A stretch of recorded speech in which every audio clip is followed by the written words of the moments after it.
നമസ്കാരം. ഓരോ ദിവസവും പിണറായി സർക്കാർ നേരിടുന്നത് വൻ തിരിച്ചടിയാണ്.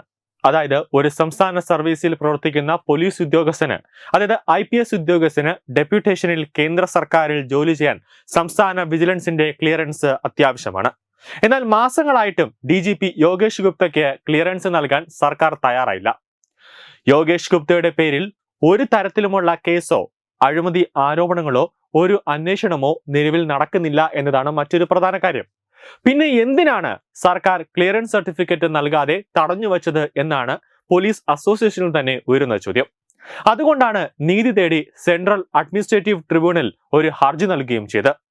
ആ ഹർജിയിലാണ് ഇന്ന് വിധി വന്നത്. 5 ദിവസത്തിനകം ക്ലിയറൻസ് നൽകാനാണ് സെൻട്രൽ അഡ്മിനിസ്ട്രേറ്റീവ് ട്രിബ്യൂണലിന്റെ വിധി വന്നത്. ഈ സർട്ടിഫിക്കറ്റ് കേന്ദ്ര ആഭ്യന്തര മന്ത്രാലയത്തിന് കൈമാറേണ്ടതുണ്ട്. DGP യോഗേഷ് ഗുപ്തയുടെ സ്ഥാനക്കയറ്റവുമായി ബന്ധപ്പെട്ട നടപടിക്രമങ്ങൾ പൂർത്തിയാകുന്നതിന് വിജിലൻസ് ക്ലിയറൻസ് അനിവാര്യമായിരുന്നു. എന്നാൽ ഇത് നൽകുന്നതിൽ സംസ്ഥാന സർക്കാർ കാണിച്ച കാലതാമസം ട്രിബ്യൂണലിന്റെ ഇടപെടലിലേക്ക് വരെയാണ് നയിച്ചത്. വിജിലൻസ് ക്ലിയറൻസ് സർക്കാർ ബോധപൂർവം വൈകിപ്പിക്കുന്നുവെന്ന് ചൂണ്ടിക്കാട്ടി യോഗേഷ് ഗുപ്ത നൽകിയ പരാതിയിലാണ് നടപടി ഉണ്ടായത്. കേരളം വിട്ട് കേന്ദ്ര സർക്കാരിന് കീഴിലുള്ള പദവിയിലേക്ക് മാറാൻ അനുവദിക്കണമെന്ന് മുഖ്യമന്ത്രിയോട് ഉൾപ്പെടെ യോഗേഷ് ഗുപ്ത ആവശ്യപ്പെട്ടിട്ടും സർക്കാർ അംഗീകരിച്ചിരുന്നില്ല. സർക്കാരുമായി ഇടഞ്ഞു നിൽക്കുന്ന യോഗേഷ് ഗുപ്തയ്ക്ക് 3 വർഷത്തിനിടെ 7 സ്ഥലമാറ്റമാണ് ലഭിച്ചത്. അതിൽ ഏറ്റവും ഒടുവിലത്തേതാണ് റോഡ് സുരക്ഷാ കമ്മീഷണറാക്കിയുള്ള ഉത്തരവ്. കേന്ദ്ര സർക്കാരിന്റെ കീഴിലെ ഏജൻസികളിൽ ഡയറക്ടർ ജനറൽ തസ്തികയിലേക്കാണ് നിയമിക്കുന്നത്. യോഗേഷ് ഗുപ്തയുടെ വിജിലൻസ് പ്രൊഫൈലും വിജിലൻസ് സ്റ്റാറ്റസും ആവശ്യപ്പെട്ട് കേന്ദ്ര ആഭ്യന്തര മന്ത്രാലയം ഈ വർഷം ഏപ്രിൽ 24-ന് സംസ്ഥാന ചീഫ് സെക്രട്ടറിക്ക് ഒരു കത്തയച്ചിരുന്നു.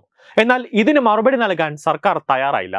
തുടർന്ന് ഇതേ ആവശ്യം ഉന്നയിച്ച് ഏപ്രിൽ 28-നും മെയ് 1-നും മെയ് 5-നും മെയ് 9-നും മെയ് 13-നും മെയ് 29-നും ജൂൺ 9-നും ജൂൺ 18-നും എന്നീ ഇത്ര ദിവസങ്ങളിലും ആവർത്തിച്ച് കത്തയച്ചിട്ടും സംസ്ഥാന സർക്കാർ ഒരു മറുപടി പോലും കേന്ദ്രത്തിന് അയച്ചില്ല.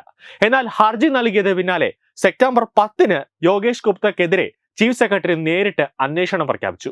മന്ത്രി KB Ganesh Kumar, chief secretary Jayathilak ഉൾപ്പെടെ 7 ഉദ്യോഗസ്ഥർക്കെതിരെ സർക്കാർ അനുമതിയില്ലാതെ വിജിലൻസ് ഡയറക്ടറായിരിക്കെ യോഗേഷ് ഗുപ്ത അന്വേഷണം പ്രഖ്യാപിച്ചു എന്ന് ആരോപിച്ചായിരുന്നു ചീഫ് സെക്രട്ടറിയുടെ ഉഡായിപ്പ് അന്വേഷണത്തിന് ഉത്തരവിട്ടത്. അതിനാലാണ് വിജിലൻസ് ക്ലിയറൻസ് നൽകാത്തത് എന്നായിരുന്നു സർക്കാർ കേന്ദ്ര അഡ്മിനിസ്ട്രേറ്റീവ് ട്രിബ്യൂണലിൽ നൽകിയ വിശദീകരണം.